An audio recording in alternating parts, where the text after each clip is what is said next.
This story just breaks my heart. December the 20th, 2013. December.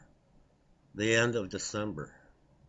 Here's the headline. I'll put the link below. 7 homeless people freeze to death in wealthiest area of the country. Bay Area deaths highlight gap between haves and have-nothings. Again. A 50-year-old California man described by relatives as a loving father and a doting grandfather, White had been living on the streets of Hayward for years. He wanted to work and was able to find odd jobs here and there, but it was never much or consistent enough to afford a place to live.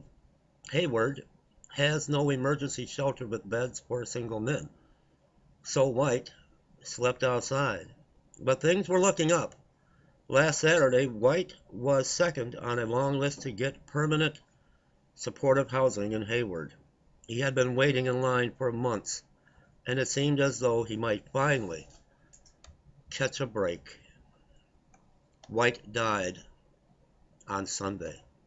Temperatures in the Bay Area plummeted to near freezing on December 10th, an uncommon occurrence in a region generally known for its lack of inclement weather.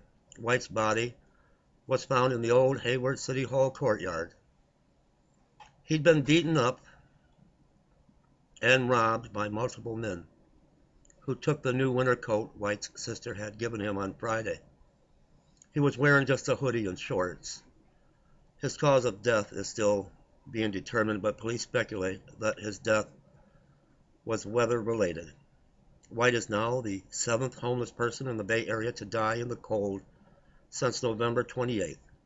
The others were Daniel Billhart, 52, Enrique Rubio, 56, Andrew Greenleaf, 48, Daniel Moore, 53, and 2 men in the East Bay and Peninsula whose names have not been released. According to the National Coalition for the Homeless, approximately 700 homeless people die from hypothermia every year. Those deaths tend to occur in the East Coast and Midwest, not California, but temperatures in the Bay have repeatedly dipped below freezing in the past few weeks, leaving thousands of homeless people in danger. The Bay Area has one of the highest homeless populations, in part because of the explosion of the recent wealth that has led to increasing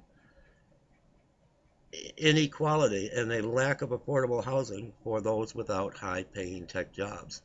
The San Francisco, Oakland, San Jose metropolitan area is the wealthiest in the country, even outpacing New York, Connecticut, and Washington, D.C., Maryland, North Virginia. This influx of money has brought higher housing prices and more evictions in the past few years. And for those impacted by rising inequality, life is especially difficult when the temperatures drop. Many communities in the Bay Area lack emergency shelters, in part because freezes aren't very common.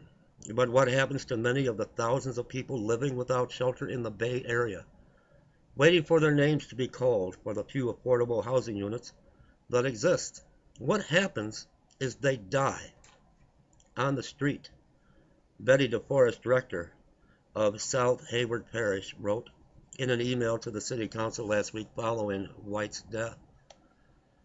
In other words, we live in a society that leaves many people too poor to survive, but are surprised to see them die. Very sad. Once again, brothers and sisters, it's the end of December. It's going into January. We are experiencing an unseasonably cold, freezing winter this year.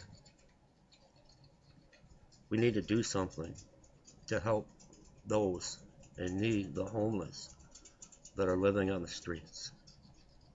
TrumperToGodMinistries.com